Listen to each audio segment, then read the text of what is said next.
সালাম আলাইকুম। বাংলাদেশ তুরস্কের সাথে চেষ্টা করছে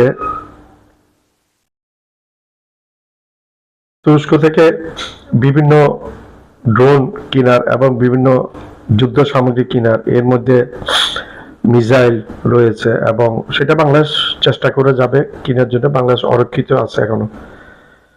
15 বছরের এই ফ্যাসিস্ট হাসিনা বাংলাদেশে কিছু করতে দেয়নি। মোদির সেবাদাসী, মোদির চাকরানি, মোদির কথাই চলেছে। এখন আবার স্বপ্ন থেকে বাংলাদেশের গদিতে এসে বসার এই চাকরানিটা। নাম ধরলাম না, আমি নাম ধরতে ইচ্ছা করে না।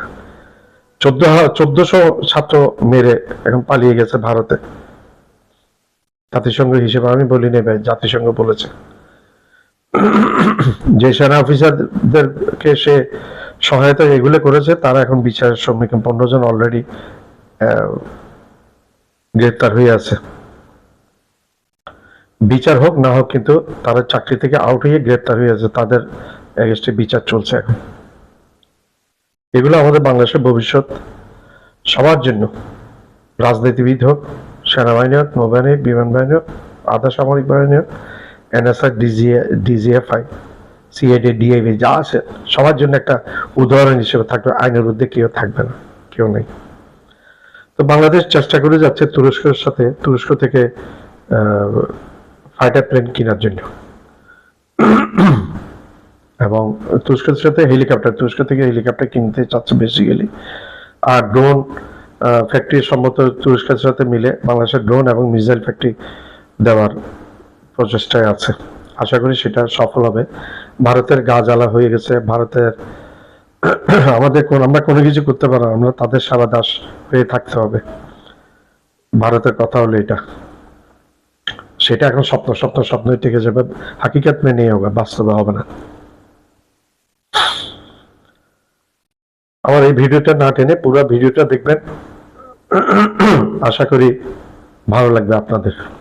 আমার চ্যানেলটা লাইক করবেন, শেয়ার করবেন, সাবস্ক্রাইব করবেন, বেল আইকনটা প্রেস করবেন। সাবস্ক্রাইব করতে ভুলবেন। আবার বলছি, আমার চ্যানেলটা লাইক করবেন, শেয়ার করবেন, সাবস্ক্রাইব করবেন, বেল আইকনটা প্রেস করবেন। সাবস্ক্রাইব করতে ভুলবেন না। বাংলাদেশ দক্ষিণ এশিয়ার একটি ছোট্ট বদ্বীপ রাষ্ট্র, কিন্তু সাম্প্রতিক বছরগুলোতে যেন পুরো বিশ্ব হঠাৎ করে এই দেশটিকে ঘিরে অস্বাভাবিকভাবে সরব হয়ে উঠেছে। কখনো মার্কিন যুক্তরাষ্ট্রের উচ্চ পদস্থ কর্মকর্তাদের সফর, কখনো চীনের বিলিয়ন ডলারের বিনিয়োগ প্রস্তাব, আবার কখনো বা রাশিয়ার সাথে গভীর অর্থনৈতিক অংশদারিত্বের খবর। বিশ্বের বড় বড় শক্তিধর রাষ্ট্রগুলো কেন হঠাৎ করে এই দেশটিকে নিয়ে এতটা আগ্রহী হয়ে উঠেছে? ভারত আর মিয়ানমারের পাশে থাকা এই বদ্বীপ রাষ্ট্রটির মধ্যে এমন কি লুকিয়ে আছে যা অর্জনের জন্য বিশ্বের মোড়লরা রীতিমতো প্রতিযোগিতায় নেমেছে? এর উত্তর খুঁজতে হলে যেতে হবে ইতিহাসের অনেক গভীরে, যখন এই বাংলা ছিল বিশ্বের অন্যতম এক ঐশ্বর্যের নাম, এবং বুঝতে হবে বর্তমান বিশ্ব রাজনীতির জটিল সমীকরণ। প্রকৃতি যেন নিজ হাতে সাজিয়েছে এই ভূমিকে। এটি বিশ্বের সেই বিরল দেশগুলোর একটি যা আক্ষরিক অর্থেই আশীর্বাদ পুষ্ট। এর মূল কারণ হলো এর ভৌগোলিক গঠন। দক্ষিণ এশিয়ার দুটি প্রধান নদী এবং জীবনদায়ী নদী গঙ্গা এবং ব্রহ্মপুত্র এখানে এসে মিলেছে। এই দুই নদীর অববাহিকায় তৈরি হয়েছে পৃথিবীর বৃহত্তম বদ্বীপ আমাদের বাংলাদেশ। শত শত শাখা প্রশাখা নিয়ে প্রায় 700 এরও বেশি নদী জালের মতো ছড়িয়ে আছে পুরো দেশ জুড়ে, যা সারা বছর পানির যোগান নিশ্চিত করে মিশেছে বঙ্গোপসাগরে। নদীর সাথে বয়ে আসা পলি আর খনিজ পদার্থ যুগ যুগ ধরে এই মাটিকে করে তুলেছে বিশ্বের অন্যতম উর্বর ভূমি। এ কারণে প্রাচীনকাল থেকেই বাংলা ছিল ভারতের সবচেয়ে ধনী প্রদেশ। ইউরোপীয়দের আগমনের বহু আগে 15 শতক পর্যন্ত বাংলা ছিল রেশম, তুলা এবং মসলিনের মতো সূক্ষ্ম বস্ত্রের সবচেয়ে বড় রপ্তানিকারক। অনেকে মনে করেন বিশ্বজুড়ে টেক্সটাইল বা বস্ত্রশিল্পের যে প্রসার তার সূচনা এই বাংলা থেকেই।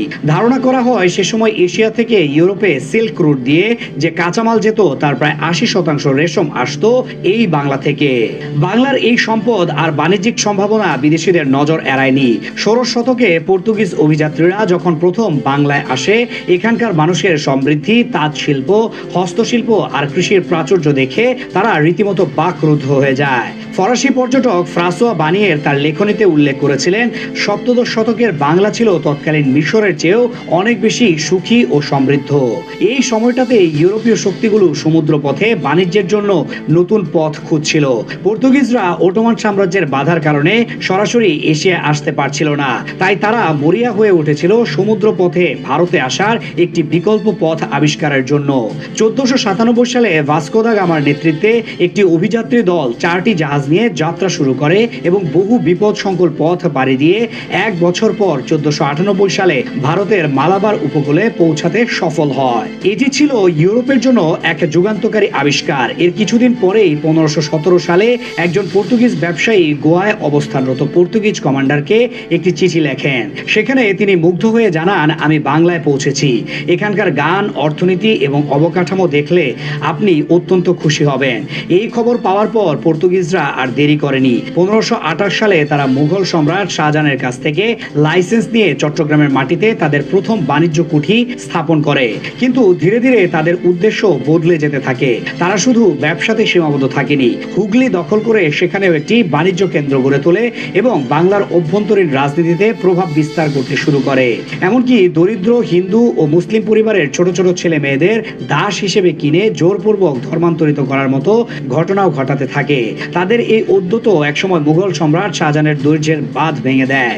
1632 সালে মুঘল বাহিনী হুগলি আক্রমণ করে এবং 3 মাস ব্যাপী এক রক্তক্ষয়ী যুদ্ধের পর পর্তুগিজদের পরাজিত করে। এই পরাজয়ের মধ্য দিয়েই বাংলায় পর্তুগিজদের ক্ষমতার দম্ভ চূর্ণ হয়ে যায়। পর্তুগিজদের পতনের পর এই মঞ্চে আবির্ভাব ঘটে আরেক ইউরোপীয় শক্তির, ব্রিটিশ ইস্ট ইন্ডিয়া কোম্পানি। তারাও হুগলির কাছেই তাদের প্রথম বসতি স্থাপন করে। ব্যবসার নামে এসে তারা ধীরে ধীরে পুরো বাংলার ক্ষমতা দখলের ছক কষতে শুরু করে। 1690 সালে কলকাতাকে তারা তাদের প্রধান বাণিজ্যিক কেন্দ্র হিসেবে গড়ে তোলে এবং এখান থেকে বিপুল পরিমাণ অর্থ উপার্জন করতে থাকে। তাদের আসল রূপ প্রকাশ পায় 1757 সালে পলাশীর প্রান্তরে। নবাব সিরাজউদ্দৌলাকে পরাজিত করার মাধ্যমে তারা বাংলার শাসন ক্ষমতার নিয়ন্ত্রণ নেয় এবং 1664 সালে বক্সারের যুদ্ধে মুঘলদের হারিয়ে সেই ক্ষমতাকে পাকাপোক্ত করে। এরপর শুরু হয় ইতিহাসের এক কলঙ্কজনক অধ্যায়। ব্রিটিশরা বাংলা থেকে যে পরিমাণ সম্পদ লুট করেছিল তার একটি উদাহরণ দিলেই বিষয়টি পরিষ্কার হবে। রবার্ট ক্লাইভ যখন লুটের মালামাল জাহাজে করে ব্রিটেনে পাঠান, সেই জাহাজ থেকে সমস্ত সম্পদ নামাতে বেশ কয়েকদিন সময় লেগেছিল। বাংলার টাকা দিয়েই ব্রিটেনে শিল্প বিপ্লবের ভিত্তি স্থাপন করা হয়। আর নির্মম পরিহাস হলো, বাংলার সেই লুটের টাকা দিয়ে গড়া ব্রিটিশ টেক্সটাইল শিল্পই পরে বাংলার তাঁত শিল্পকে ধ্বংস করে দেয়। বাংলার বস্ত্রের উপর উচ্চ হারে শুল্ক আরোপ করা হয়, যার ফলে আন্তর্জাতিক বাজারে বাংলার কাপড় প্রতিযোগিতায় টিকতে না পেরে হারিয়ে যায়। 1757 থেকে 1947 এই দীর্ঘ শাসনামলে ব্রিটিশদের শোষণ এবং নীতির কারণে বাংলা 2 বার ভয়াবহ দুর্ভিক্ষের শিকার হয়। 1770 সালের দুর্ভিক্ষে অনাহার আর রোগে তৎকালীন বাংলার প্রায় 30% মানুষ, অর্থাৎ প্রায় 1 কোটি মানুষ মারা যায়। কিন্তু তাতেও ব্রিটিশদের খাজনা আদায় বন্ধ হয়নি। ঠিক একইভাবে 1943 থেকে 44 সালে দ্বিতীয় বিশ্বযুদ্ধের সময় আবারও বাংলায় দুর্ভিক্ষ দেখা দেয়। আমার চ্যানেলটা লাইক করবেন, শেয়ার করবেন, সাবস্ক্রাইব করবেন, বেল আইকনটা প্রেস করবেন, সাবস্ক্রাইব করতে ভুলবেন না। আবার বলছি, আমার চ্যানেলটা লাইক করবেন, শেয়ার করবেন, সাবস্ক্রাইব করবেন, বেল আইকনটা প্রেস করবেন, সাবস্ক্রাইব করবেন, সাবস্ক্রাইব করবেন, সাবস্ক্রাইব করতে ভুলবেন না।